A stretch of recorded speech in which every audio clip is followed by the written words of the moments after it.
If you want free Call of Duty points, click the link down in the description, install the app, and start earning yourself some free Call of Duty points today. Yo, what is up guys? It's the Goblin, and welcome back to another Call of Duty Infinite Warfare video. Now tonight I was playing Infinite Warfare, or last night I guess when you guys are seeing this video, and I finally did it. This game takes so flippin' long to get salvage points, to get crypto keys, to get supply drops, and I think it's absolutely ridiculous how long it takes. Like in the beta, you could literally, I had every gun salvaged up in one weekend on the beta, and this game I'm almost 3rd prestige, and I just got my first legendary gun out of salvage, and of course it's going to be the NV4 Fallout. That's the one I worked so hard on. That's the Nuke variant, and this is my first Nuke variant. I can't believe other people have like 4 or 5 out of supply drops. Their luck has been crazy. I haven't been the luckiest out of supply drops. I got like the legendary ERAD, but that was about it. But I finally got the Nuke variant last night, so I decided to play some matches of TDM, and I ended up getting the Nuke. I had a lot of fails before getting it. I was dying 5 off so many times and 10 off, but I definitely have some tips for you guys on how to get this Nuke, how to get the De-Atomizer strike and stuff like that.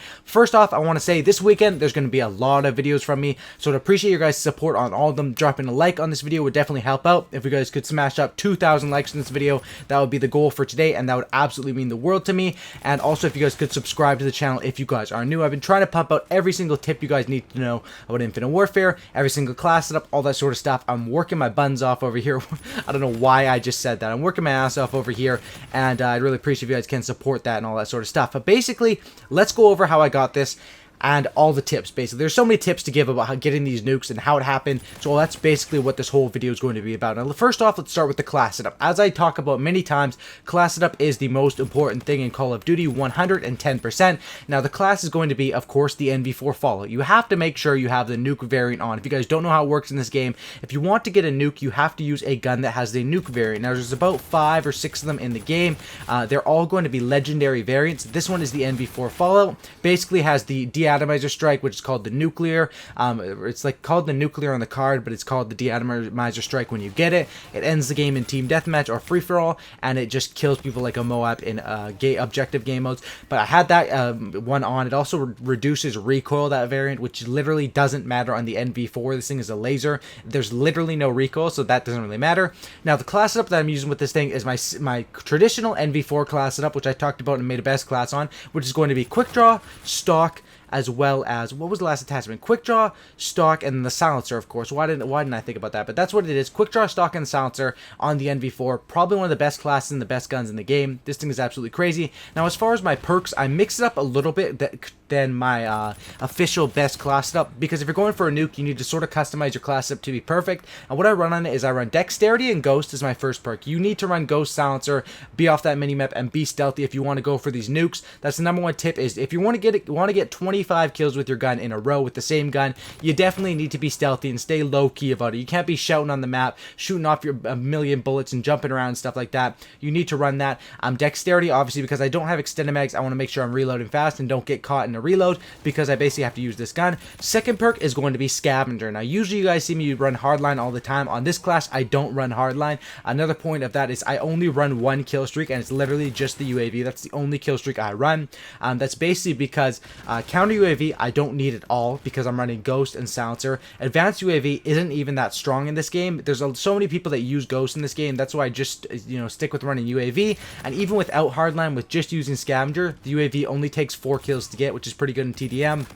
Obviously, if you're playing Domination, it'll take like 6 kills, I mean. Well, you kind of get some assist points in there, so probably 5 or 6 kills, which is kind of ridiculous for a UAV. And in free-for-all, it takes 8 kills. Obviously, they're fixing that, but definitely the best game mode to go for these nukes is TDM. But we'll talk about that in a second. Now, as far as my third perk, I either run Marksman or Dead Silence. Now, the reason you'd want to run Dead Silence is if you have a good headset, you can sort of hear enemy footsteps. I've been trying it out, and I've been trying to sound horn this game. I find that I can't really hear footsteps that well. I can hear them a little bit, but the main thing you can hear when you have Dead Silence on is when you're running around, you can hear other people reloading, you can hear other people getting ready to throw grenades, and other people boost jumping is the main thing. You can hear people boost jumping, and that's basically like sound horn. Then when you hear someone boost jumping, you can hear them from quite far away when you use Dead Silence, and that's basically where you know someone's location. It's like in Black Ops 3. One of the reasons I said to run Blast Suppressor in Black Ops 3 is not only for the fact that you pop up on the minimap, it's also because people can hear you. It's the same in this game. There's no blast suppressor in this game, so you're going to be able to hear every single person when they're boost jumping when you run Dead Silence, and that's basically why you want to run that. If you guys don't have a headset or you're not confident in your ability to sound whore, run Marksman. Either way works, and that's basically the class up for getting for this nuke. Now, how do you get the nuke, basically? What are my tips to getting the nuke? As you see me get it in this gameplay, De-Atomizer Strike, it's pretty freaking awesome when you call it in, and it just ends the game. It reminds me of that nuke from Modern Warfare 2.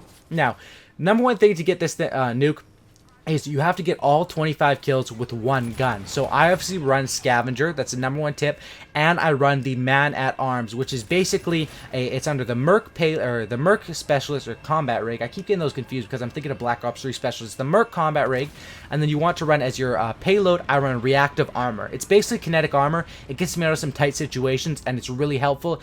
Definitely better than the Bull Charge or the Steel Dragon. Those are not going to help you. 0%. Those are never going to help you get a nuke. And that's why I'm basically running my first payload is going to be as the reactive armor. It's basically kinetic armor. It's even better than kinetic armor in my opinion. You get it faster and it works better. That's as my first payload, or I guess my only payload. And then as my trait, I'm going to run Man at Arms, which basically allows you to move at full speed. So with an AR, you're moving full speed. You're moving like you have an SMG, or like you're running out with your fists out. And you also, it makes you start with max ammo, which is huge. Instead of starting with like 90 bullets or whatever, you start with like 200, something ridiculous, 220. And of course you have, I think it's, yeah, you start with 210 bullets instead of 90. I'm pretty sure that's correct. And then also you have Scavenger. Now the thing with Scavenger is the packs are kind of small in this game compared to other games. The Scavenger packs are kind of small and hard to pick up, and that's why I definitely recommend running Scavenger and Man at Arms. I'm not comfortable with just running Scavenger. I need both of them to make sure, because you have to get all kills with one gun. That's the main thing. A lot of people don't know this. When you're getting the nuke, you have to get all 25 kills with that nuke variant. That's exactly how it has to work. You can't pick up a gun when you run out of ammo. You can't get a kill with your payload. None of that will count. I mean, you can do it, but it's not going to count towards that 25 kill streak to get the nuke. Now, those are the tips I give you for the class setup and what to run. You're definitely not going to run out of ammo if you're doing that and you're picking up scavenger packs. And sometimes you actually have to look at the ground to make sure you're walking over the scavenger packs. Next thing is, what game modes do I recommend? My favorite game mode for this is going to be Team Deathmatch.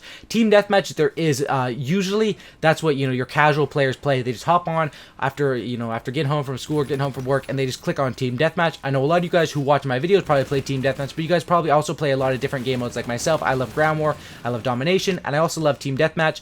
Free for all is kind of ruined at the moment because it's only 50 points per kill, but once that gets buffed, free for all would also be a very good game mode to go for this. And I recommend running that only one kill streak running the UAV. Basically, this means every 4 kills you're going to be stacking your UAV. So off of a 25 kill streak, you're going to get 6 UAVs in that time, and that's going to be absolutely huge. Now, the main tips I would give you guys is, one, play Team Deathmatch.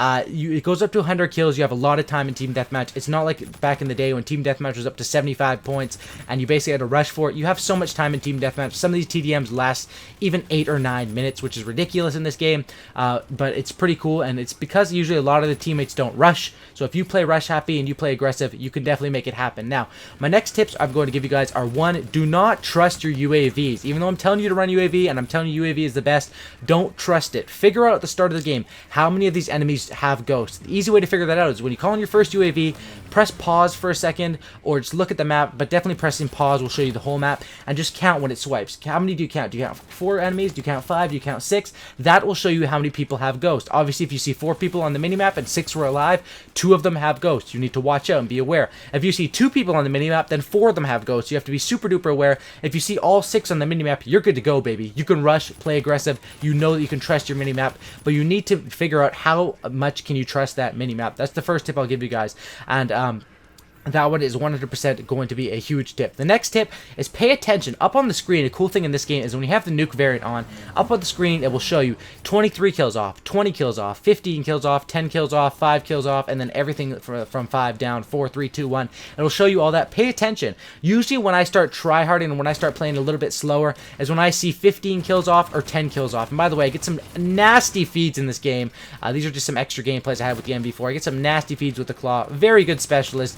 Obviously, I wasn't going for a nuke with that one. That's why I was running the Claw. Whenever I go for nukes, I run the Merc with the Man at Arms. But 100% pay attention to that. Some people think that gets them nervous for the streak, and it's true. It does get you kind of nervous, especially if you're going for your first nuke. I got nukes in the beta, and I got this nuke as well.